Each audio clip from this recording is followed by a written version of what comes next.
Live. It's alive.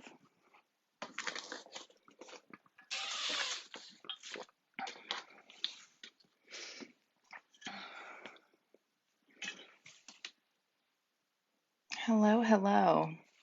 Hi, friends. Hello, hello. Can y'all see me? Because I think I did this wrong last time.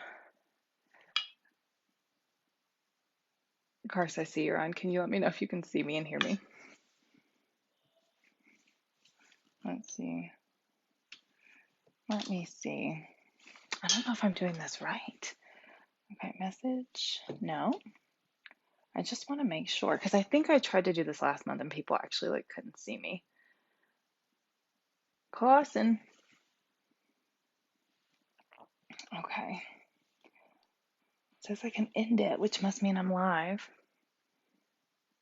Hi. Does that hi mean you can see me? I'm in my head that I'm just doing this incorrectly. Thank you, thank you, thank you. Okay. Because I think I tried to do a live last month and friends could not see me. Thank you, thank you, thank you. Hello, friends. I see so many familiar names. Thank you so much for coming to chat about Homegoing. I'm so excited. This is the most excited I've been about a book club pick. A friend gifted this to me for my birthday. It was just one of those books that I wanted to get to for so long. Hi, hi, hi. And just never did. Hello, hello. I appreciate you all so big for coming. Hi. So I won't jump into the meat of the book right away, but this was a complex book to follow. So much so that I have like several graphs I made to follow along. And the first one was very like English majory notes about themes and motifs. And then the other one I had to do color coded because I just had to keep track of what was going on and who descended from who and who was married to who. And so if you haven't read the book, I don't mean to scare you away from it because it's incredible and absolutely worth the read. But it was definitely when my mom told me she was going to be reading it as well, I was like, bring a pen. So I wanted to know how y'all kind of kept track of the characters in this book because it really was incredibly complex. Hi, I'm excited too. I'm so grateful so many of you are here. So yes, favorite book club pick so far. I had read Transcendent Kingdom. I don't know if any of y'all had read that as well. And I really, really enjoyed it. I couldn't tell you what happened in Transcendent Kingdom. Thank you. Yes, the color coded. Thank you. Thank you. Thank you. The Transcendent Kingdom I liked, but I couldn't tell you the plot of it. But I think this one will stick with me in a much more tangible way. It was just like so much of this book just like hit me in my bones, and it was a really heavy read, but I kept coming back to it. Yes, that was the thing. The parents. It was so important to understand the lineage. And the chapter I really liked the most, and I do still have to refer to my chart, I really loved H, the letter H, H's chapter, because I felt like that was, no, wait, I did love H's chapter, but I loved Kojo's the most, who was married to Anna, who was pregnant with H during that chapter. Um, thank you, Carson. And so much of the book was so many names and relationships, and it was super complex. But something about Kojo's chapter really did stick with me, even though I couldn't remember it. And his parents, Ness and Sam, their dynamic and their story was so tragic that seeing their son and the tragedy unfurl in his generation was really, really impactful, I thought. And so, yes, color coded, took a lot of notes. Let me see. The fire motif that really wove its way through the whole story was so interesting, and I took so many notes in the beginning, especially about how the character's relationship with fire really defined like them.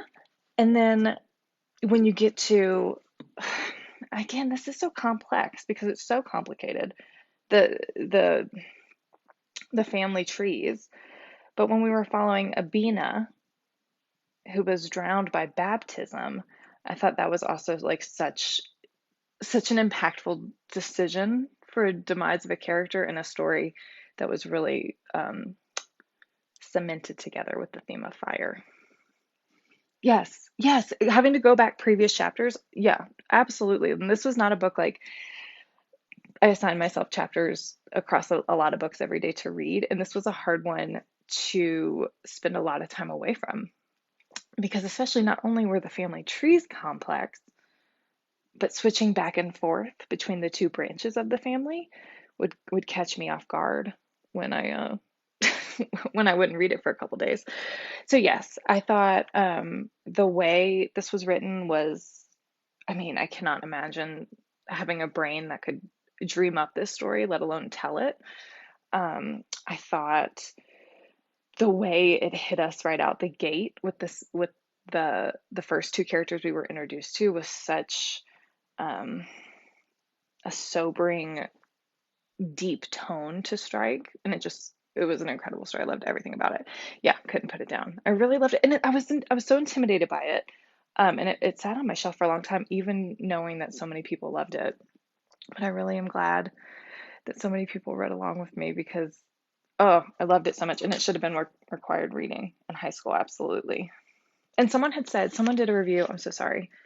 I'll post it when I do my recap. But someone had done a review on their page of this book, and she had mentioned that having like the years and the locations at the beginning of chapters would have been really helpful. And I agree. Like it was just a very, um, I mean, a tapestry is dramatic, but it just felt like such a, I don't know. There was just so much going on and how everything connected. And I loved the ending. Like, what did y'all think about that? Like, it felt very, I don't know, like not full circle. Yeah. Oh, yes, yes, yes. Hi, hi, hi. Okay, okay. Yes. The historical context. I thought that was a great point. Yeah, that would have been really helpful. And, there's so many books that include, like, I'm reading one, The Secret Keeper of, oh gosh, what's the whole title? Something. I'm reading a book now where in the beginning it provides a family tree. And I think yes, the ending was satisfying as it could. Yeah, I think so too. I think the ending was just as satisfying as it could be. Um, it felt very like I mean, it feels almost like flippant to compare the ending of this book to like the epilogue of Harry Potter, which I loved, but like there's just like a full circleness that I appreciated with how harrowing so much of this narrative was. Um, but what was I saying? I don't even remember. Oh, you'll read some books that include like a family tree in the book, which I really appreciate in this other book that I'm reading because I'll flip to it for reference and stuff. And I think it was so, I don't know, I almost appreciated that we had to keep track ourselves of who belonged to who and whose story came after whose because it was so complex and it was supposed to be messy and it was supposed to be um conf not supposed to be confusing, but I think the humanness of like who, what, added to the read. Anyway, oh, the total amount of years. Oh, that's a great question. What was it, like 400? Because how many generations? Because I'm gonna look. We don't see Maman, but they talk about her. But we start with Essie and Effie. One, two, three, four, five. It's 7 generations. So is 400 a dramatic number? 18th century. Gosh, I'm so sorry. Okay, so the 1700s to like, yeah, 300 years. 300 years covered. Yeah, I agree. Yeah, I think it would have been really helpful to have the years. Hang on. There is a family tree in the front. Oh my gosh, guys, this is embarrassing. Okay, so my copy has a family tree. I literally just was like, oh, it's so nice that they didn't include one because it adds to the humanness of it. Duh, it's right here. Okay, to be honest, I like mine more. Okay, yeah, okay. Yeah, I just really, I mean, were there any characters that like you wanted to spend more time with? Because for me it was Kojo and Anna, partly because I love the way they named their children. I thought that was so fun, A through H, and also I thought their era was incredibly interesting, and I think they were free in Baltimore, or she was technically born free in Baltimore, and then he didn't have the proper paperwork. Yeah, the tree lot. Sorry, yeah, oh, I totally missed that, guys. Uh, I'm unqualified to be your leader in this book club discussion. This is helpful because it includes the last names, which I did not in mine. Yeah, the family tree is crazy. Okay, Uku. Yes, that one was devastating. Devastating. Uku's, yeah, with her son Yaa, who ended up with Esther. That was a tough one. And again, that was incredibly tragic. Ness and Sam is the one that I finished reading it over the weekend, and that's the one where I just keep going back to like the devastating violence of their existence. So tragic. But no, I really, really enjoyed so much of this. Again, it's not a fun read, but I got so much out of it. I thought the writing was out of this world. She'll forever have my eyes whenever she comes out with anything new. So if you like this, I do think this was much better than Transcendent Kingdom. I enjoyed Transcendent Kingdom a lot. That was my first read with her. Um, and again, I couldn't tell you today what happened in Transcendent Kingdom. I could provide you with like 5 buzzwords and my general feeling after finish reading it, but I wouldn't be able to tell you like the plot. Where I think this one, a year, 5 years from now, I'll be able to remember at least that it was super complicated and loved it and follows generations of families directly devastated by trauma. So read. Oh yeah, this is one I can see myself reading again. Yeah, definitely, because there was just so much there. I'm curious, did you get more out of it the second time? Because I just feel like, again, so much was thrown at us that I think I was so focused on just like making sure I was understanding the family trees and like relationships that I'm sure I would get more out of it. Hmm. Oh, when they open that second chapter in like the dungeons, you just can't look away. Effie and Ellie. Effie and Essie, excuse me. Yeah, it was incredible. Okay, that makes sense. I think I would get more out of it too, just because, yeah, it was so complex, just keeping track of all the chapters. I agree. I agree, Mama. The first few chapters would be, especially because getting a sense of what the family trees are going to do further into the book, just knowing right off the bat how to approach that would be great. Okay, guys, this was so fun.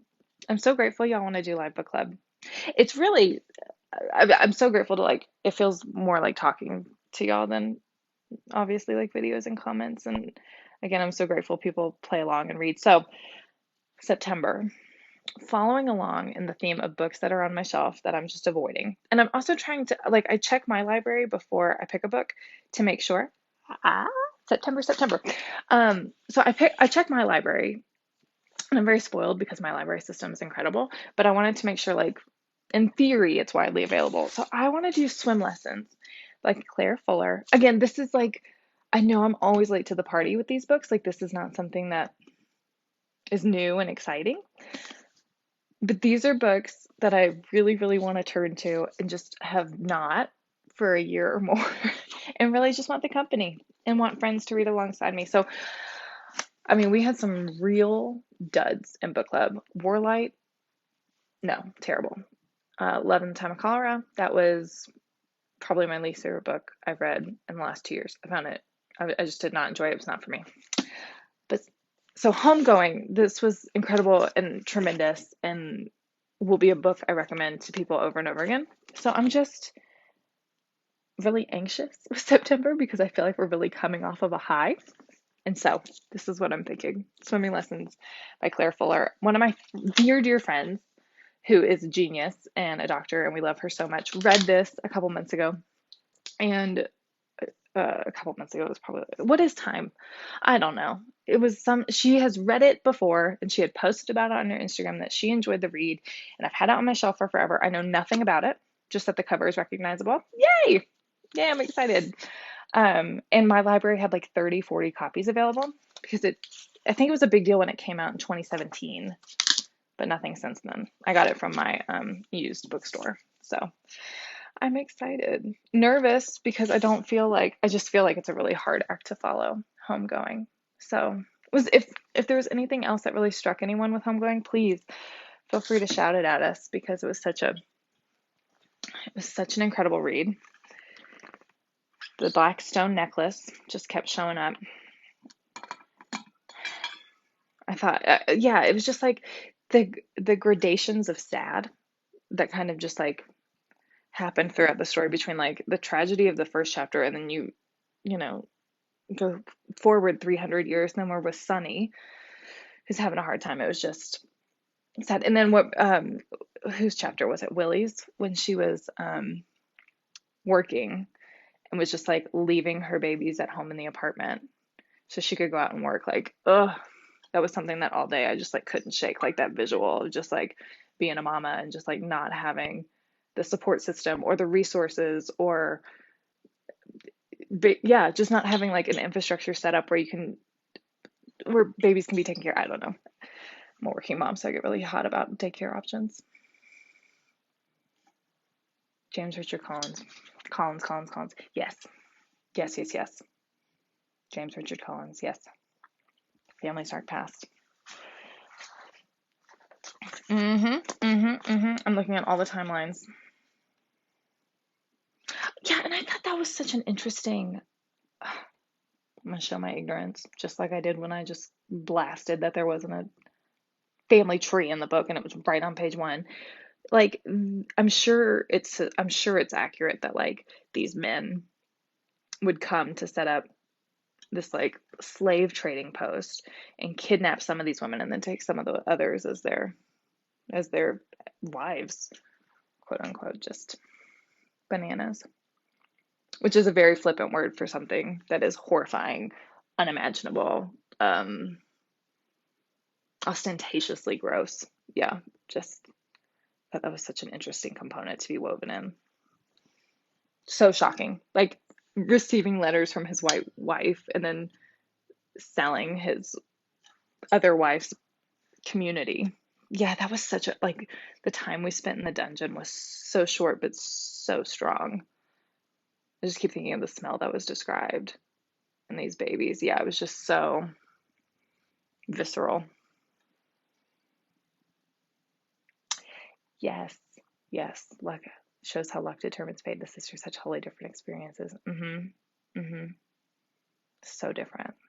And it was so interesting about, I mean, it was totally unexpected for me that Fife, Fief was not a Fia's birth mom. Like, and her relationship with her, and that was so dark and troubling. And these women of fire was, I mean, we could spend a whole 8-page English paper talking about women of fire. Ooh, that's interesting. Was one branch better off than the other? That's a great question. Do you? I'm thinking, was one branch better off than the other? I mean, I think it would be safe to say, ooh, I think there's I don't know if it almost feels like there's a clear, no, it doesn't. I think Essie's family felt very familiar, like as an American and just knowing how we continue to mistreat people of color. So, like that all felt like familiar.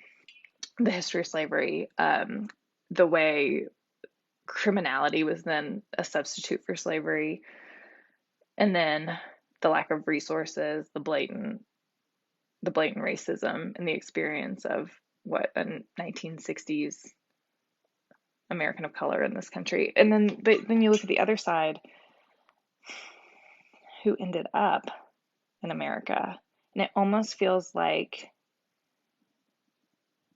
I don't know. I don't know if they would argue that one was happier than the other, but it almost feels like those who stayed, not those who stayed, those who were not kidnapped and sold, had an easier experience. Yeah, so sad. Both family trees, like, yes, the missionaries was so well played, and this, like, the way they were like, yes, yes. I think that was something that probably, unfortunately, I don't know. I'm trying to be delicate. And so please know if I say something the wrong way, my intention is kind, but just like the way the missionaries treated Abina, and like that relationship was so, so dark and felt familiar. Not to me, but in stories we've seen play out over time. The impact of white people. Absolutely. Need to give the book another chance. Did you read it, or it just wasn't? Now, when I started it, and I talked to someone on Instagram about it, the first 20 pages I struggled with because it was like it felt very English classy. But once you get into it and once you kind of understand the way it's playing out, it I don't know, I really enjoyed it. It was really good. Yeah, I couldn't get into it. I can see that. I loved it, but I really did have to get into the point where like the family trees split and we were following both. Sam is a character I will remember. Absolutely. And the way him and Ness were treated to get like absolutely like gutting. And I think that's why I liked Kojo's chapter so much because coming out of that, just no excuse for that kind of darkness, no excuse for what I mean, what happened to Sam and Ness was, yeah, just absolutely violently devastating. And I don't know, just being able to see their son, who was again living his own devastating, horrible struggles, it was nice to see that like he did have a future for however long after his parents were murdered. Yeah, both sides had rough. Absolutely. Absolutely, it was dark. I know, Sam. Horrible. Horrible, horrible. And that scene with Ness and the landowner's son um, was just so.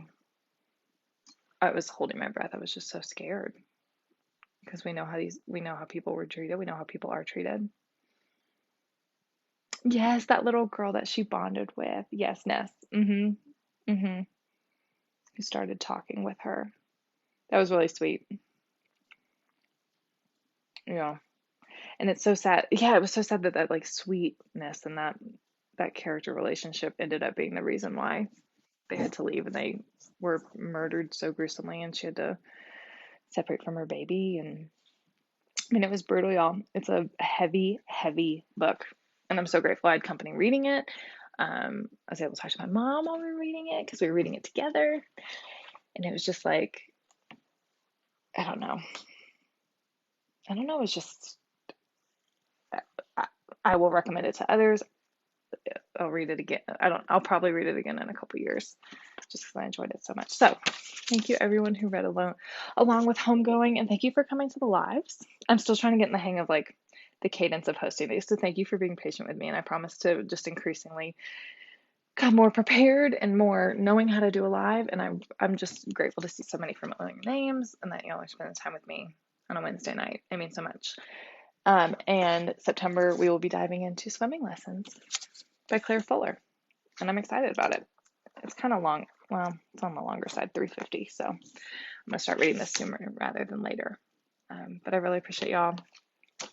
Thank you for sticking with me as we go on this ride of will the books be good? We don't know. This one was excellent. Fingers crossed for swimming lessons. So I really appreciate y'all. Thank you, thank you, thank you. We'll do it again next month. So I'll be here October 1st, same time. And I appreciate you. Thank you so much. Y'all have a good night. Bye.